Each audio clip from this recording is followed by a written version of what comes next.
Hello Hello. and welcome, Jen, to the table. How are you this morning? Good. How are you?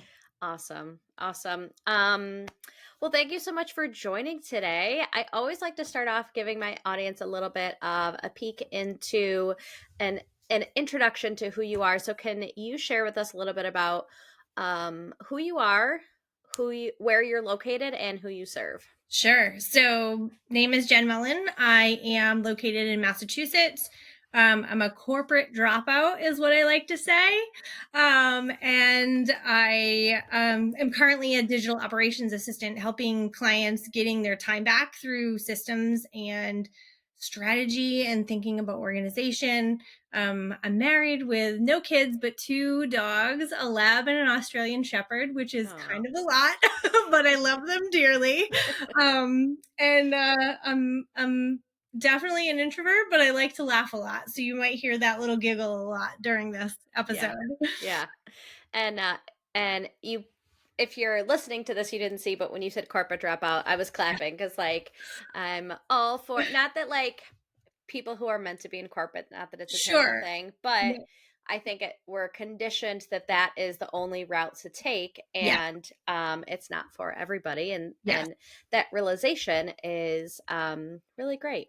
Yeah. Yeah. That's a big part of my story. And I say corporate dropout as like a joke, but I was in it for 14 years before I finally realized like this is not the life for me. Hmm. So yeah, I share that so everybody else can use it themselves if that fits. Yeah. So Yeah. Yeah. What did your life kind of look like during that time? And did you have like an aha moment where you're like, oh, I oh can't do this for the next however many decades? yeah, yeah, 100%. So I did what everybody, is told they're supposed to do, go to college, get a job, and that's exactly what I did. And I worked at a major health insurance company in Massachusetts and kind of worked my way up the ranks. Like started in the call center, moved on to, a off the phones kind of job and ended up working in Boston, which where I live now is probably about 2 hours, maybe 2.5 hours by car. So I decided to take a train. I'm like, okay, it'll be fine. Well, it was an hour and a half one way by train just to get to my office. So it was crazy. I had to get on a train at 5:45 every morning, like literally on physically on the train to get to my job on time at 7:30. And I did it for 4 years. I loved what I did. I was in healthcare fraud investigation, so it was super fun. Um, but in Boston, the winters suck, for Yeah. lack of a better way to say it. Yeah. And there was one night I got left my office at 3:30, like I always do. I get to South Station, and there's probably like 12 to 14 platforms of trains, and every single one was full of people, but there was not one train in the station waiting to take people home. And I was like looking around, kind of freaking out, like texting my husband, like telling him like I don't know what the hell's going to happen or what time I'm going to get home. I ended up not getting home until 9 o'clock that night. And when I told my boss like my journey, what happened, she's like, "Okay, so I'll see you in the morning." And I'm like, "Okay." So that was my red flag. That was my wake up. But it took 4 years for me to get that. It like because, and I think part of it is because I like my job so well, so much. I love the people I work with. I had great health insurance and dental benefits, and the pay was really good. But that night in the station was my wake up call because Hmm. you can't live a life like that. You can't get home at 9 o'clock at night. And I'm not saying that happens every night, but no one should live a life where they are expected to get up less than 12 hours later to get to work, and not even have a good night's sleep. So Hmm. not everybody's journey is like that, but that was 100% my wake up call for sure. Yeah. Yeah, and it's one of those things where I think again as a society we that job like checked a lot of boxes and society says you should be grateful. Yeah. How dare you be ungrateful for Yeah. being in a situation where you love what you do, you love the people you work with, you get paid well, you have good benefits, like all of the boxes that society says after you graduate, this is what you need to find and you were Yeah. like but I'm a human being and I'm not enjoying the life that Right. I'm like creating. Right. Yeah, because I think we're all like fed this idea that you go to college, you get this good job in a corporate world, or not even corporate, but even just working for someone, and it's supposed to give you everything that you want. All the hours away from work to spend time with your family, good pay, so you can go on these great vacations. And while yeah, some of that actually happens, I feel like there's still a big disconnect. And it's funny because I left that job just before the pandemic happened, so as soon as the pandemic happened, everybody's working from home. And I'm like, I just wanted that 1 day a week. So Yeah. the timing is just really funny about that. But Yeah. I think we're all fed this idea like working for somebody is going to be the end all be all and it's going to give us this huge life of success. And sometimes that's not the way it is for some of us. You know, some Mhm. people love it. It just wasn't for me. Yeah, yeah, yeah. Yeah, I always say that anybody who wants to be an entrepreneur can be. I'm not saying Sure. entrepreneurship is for everybody, Yeah. but if you feel called to something really deeply and feel like it is a lifestyle that you want, you can make it work. Yeah. Um, Yeah. even as like an introvert, and as you know, you said, and I think that's how we connected via threads, is Yeah. because I am not an introvert, and so I think a lot of people have this um have come to this conclusion that if they are an introvert, they can't be an entrepreneur because you have to be Mm, putting yourself out there. And so, what would you say if there is an introvert listening, being like, I really want to start my business, but I feel like I have to be out on social media all the time, or very mm. outgoing and always networking and doing all those things that introverts find very draining? Yeah. So I get that point because I actually have a few clients that are like that. They don't want to put themselves out on social media because they're afraid of judgment or afraid of being critiqued if they say something wrong. And honestly, I don't think social media is the end all be all for your business. Yeah, it's a great place to be. And if you go to my social media, you will see reels and you will see my face all over the place. But it took me years to get comfortable with that. So, my advice, if you're an introvert and you're probably hearing me talk and going, she's not an introvert, she's totally fine talking. Yes, behind a screen. I'm 100% fine behind a screen. But out in public, I get nervous. But if you're an introvert and you have this like really cool idea, just do it. Just start. There's no harm in trying it, putting it out there, not your face, just your idea. You can just put a graphic out there to show people what you're talking about if you want to be on social media.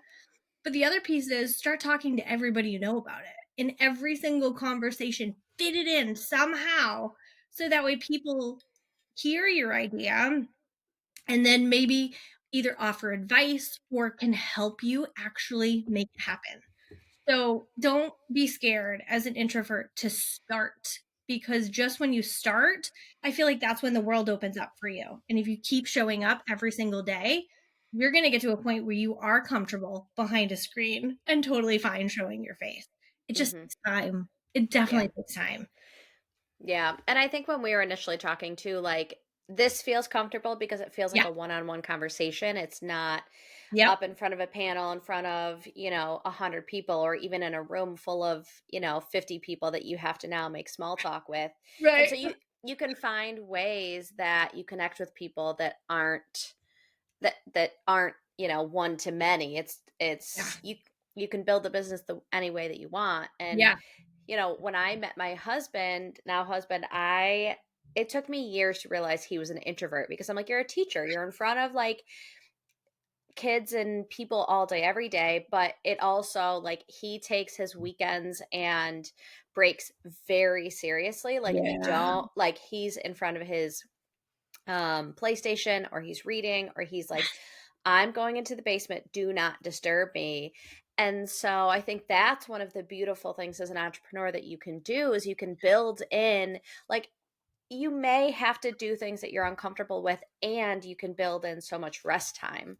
Yes.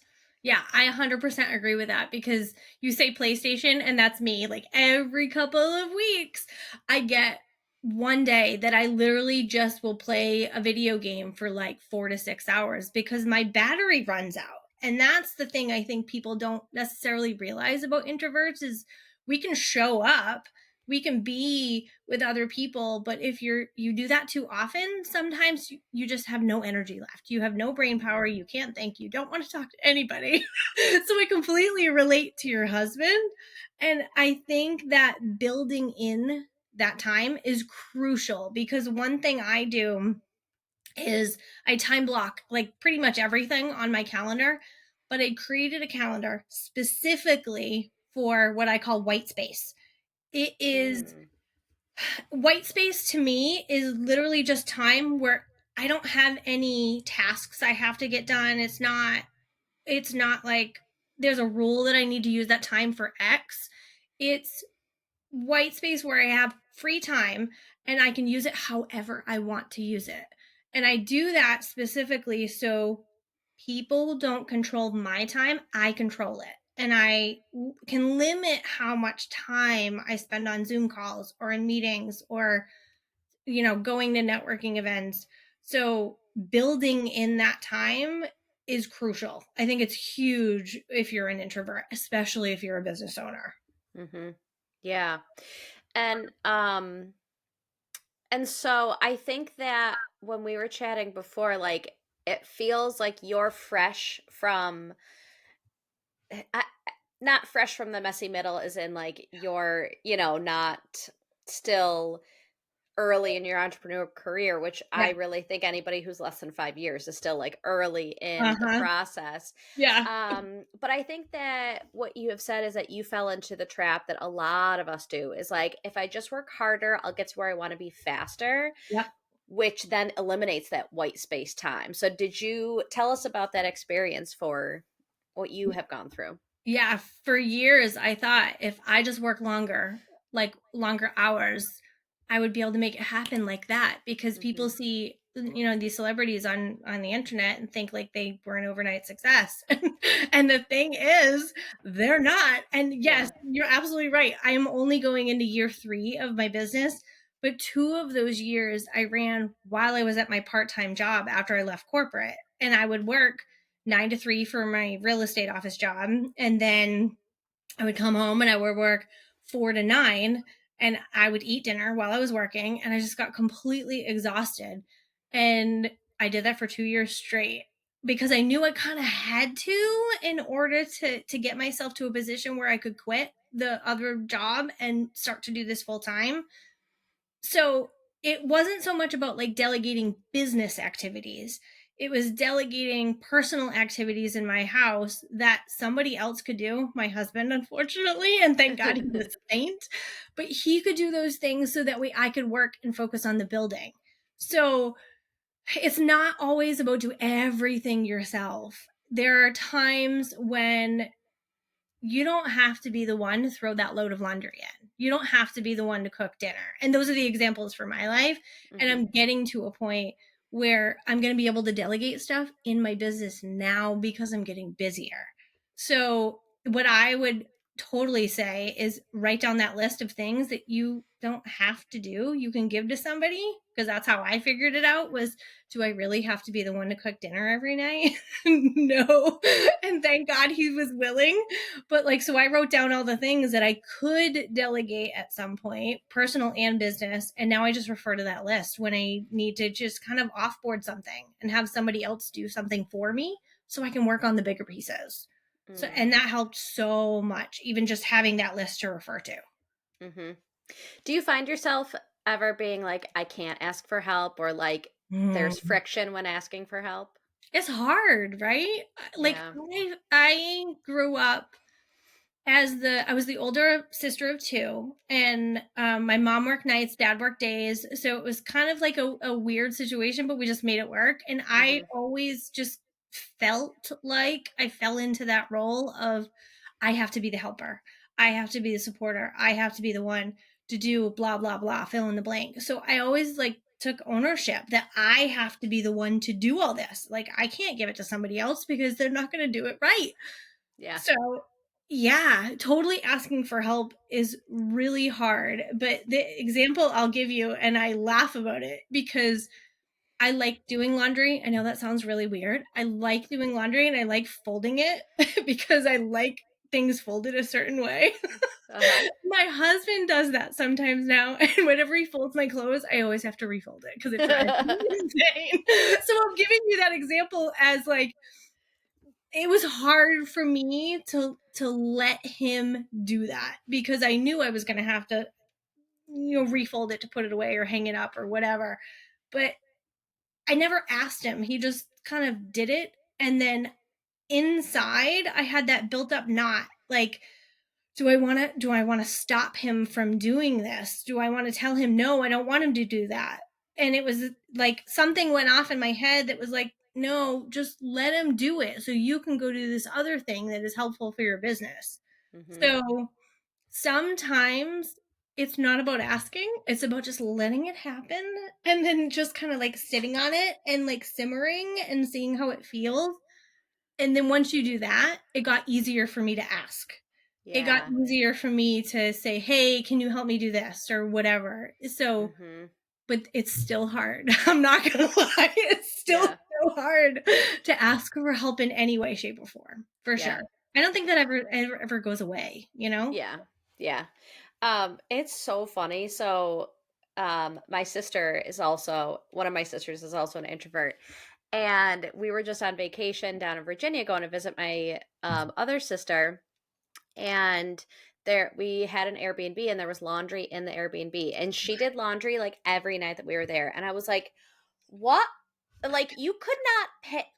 I, how are you doing laundry? And she's like, I love it so much. It's my me time. And I'm like, Yes. this is such a like weird like I was just talking about it on my Instagram stories. Like if I could offload a home chore, it would be laundry. Oh, that's so funny. Oh my gosh. And I love doing it. Like it's right outside the living room on the first floor, so it's great. I can just fold everything there and like still hear the TV if I'm watching a show and like cooking is the thing that I would offboard cuz it just I get stressed about timing and making sure everything works right and it's all the uh-huh. same temperature when it comes out.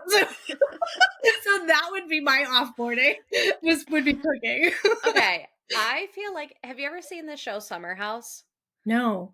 It's a Bravo show and it Okay. doesn't matter. But I feel like we need an entrepreneur house because I love cooking so much.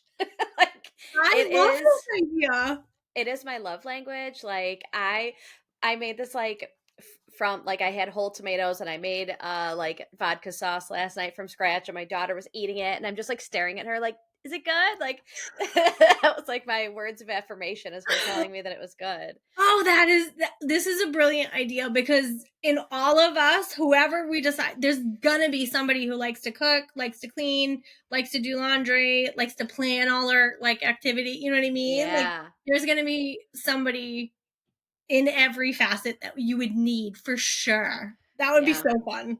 That would be so cool. I love this idea. I feel like we need to pitch it to Bravo. I know. Oh my god. Oh my god. If I met Andy Cohen, like that Oh would be my God, so yes. cool. Oh, that would be so fun. Oh man. Awesome. So, when we were first talking, you were kind of talking about like boundaries in business. And I think you touched Yeah. on it a little bit as far as like your white space. Yeah. But what are some other boundaries that you have had to, and like, I think people see boundaries as like shutting other people out. And I see it Yeah. as like, this is what I need. And these are the muscles that I need to flex to get to where I want to be. So, what does that look like for you? So I have to say, I love how you worded it because the first thing that comes off in my head right now is text messages. People expect you to respond the minute you get a text message. And the day that we're recording this today happens to be my birthday. And I'm not saying Oh, that to like get happy birthday wishes, but right now I have 17 direct messages on Facebook and 5 on and I'm ignoring them all. And it's because I need to like keep today a sacred space for me. It just gets overwhelming for me. mm-hmm. So the phone and that would be my first one is respond when you can. It's not about when they need to get the message. It's when you have time to sit down and handle it. So I have a 24-hour rule for like work requests. So if a client emails me, I might respond to them and say, sure, I can tackle that on whatever day. but I'm not necessarily going to jump on it the minute they send an email. So that's one. Another one is I do have like a cutoff time. I will stop looking at emails at 5 o'clock every night. Just stop. I will not look at them because I want to have dinner with my husband. I want to have some wind down time. I like to read. So I want to build that in. It's getting nicer out. So I want to spend some time outside with my dogs. Mm-hmm. So that would be another. And then continuing with the phone and the electronics, I think that's a big piece for me because especially in our digital world where like notifications are going off so much, I stop looking at my computer and my phone at 7 o'clock at night, typically. And then Mm-hmm. I do not sleep with my phone next to me. That is Mm. a major one. And I Where feel is like a it? lot of people don't do that. Where Yeah. is it? Yeah. It's in my office. So I have a charger right over here that I plug it in and I just leave it. I Mm. don't look at it again until the next morning when I get up. Unfortunately, it is still the first thing I grab when I wake up, and that is a boundary I'm working on. But spacing myself away from the digital devices and giving myself room to respond when I want to Mm-hmm. is, I think, my biggest tip, like for anybody, because you might feel like you're at their beck and call when you start to do that. And if you start to just respond right away, they're going to expect it moving forward. So I Mm-hmm. think you have to set the boundary, and it's not, like you said, not about shutting people out. That's not what it is. It's about responding on a time that works for you. It's like you have to control your own peace, and sometimes the phone is not it. Mm-hmm. So Yeah. that would be what it all revolves around digital for me. And I think it's because of what I do. So Yeah. yeah. Yeah, I think that's so, so good. And I'm going to take so much because, like, there's times where I look at, like, I pick up my phone first thing and I read an email and then I put my phone down and I forget about it. And then it's like, oh shit, I got to go get, Yes. all. And then you play the should game. But Yeah. I think it's really beautiful thinking about what you have done as far as building a business that works for you and Yeah. not being a like being a slave to your business. Yes. And you can build in white space as an introvert. You can build in 24-hour rules. You can put these building blocks in place that allow your business to feel supportive of you and your lifestyle, which again, the corporate job that you were in was not supporting your lifestyle, like getting home at 9 o'clock and then having to be on the train at 5:45 the next morning. Like that's not a lifestyle you want to consistently live. Exactly. Yeah. Yeah. I've always said, and I even had this inkling while I was in corporate, that I always wanted to live a life on my terms, my design, how I want to do it. It's not that I don't want to work. And a lot of people will hear that and say, oh, well, she just doesn't want to work. And it's like, no, no, no, that's not what it is. I want to do work that fills my cup, helps somebody else, but also supports the idea of me getting to go out in my backyard at 1:30 and throw a ball around with my dog. Like, Mm-hmm. I don't think you can get that. I think it's rare to get that when you work Mm-hmm. for somebody else. So I've ultimately like just set those boundaries, and it took years to get there. I've been working with a coach for probably almost a year now, and she has helped me set those boundaries and realize it's okay to set Mm-hmm. boundaries. So you just got to figure out what boundaries you need to set in order to make your life work for you. So, And also, like, what's a priority for right. you? Because there are people who a priority in their life is getting that paycheck every 2 weeks. Sure. And there's no like, I'm interviewing someone in a couple weeks talking about how they're using their 9 to 5 to like really grow their business right now. And they're not less of an entrepreneur because Oh, they no. have a Yeah. 9 to 5.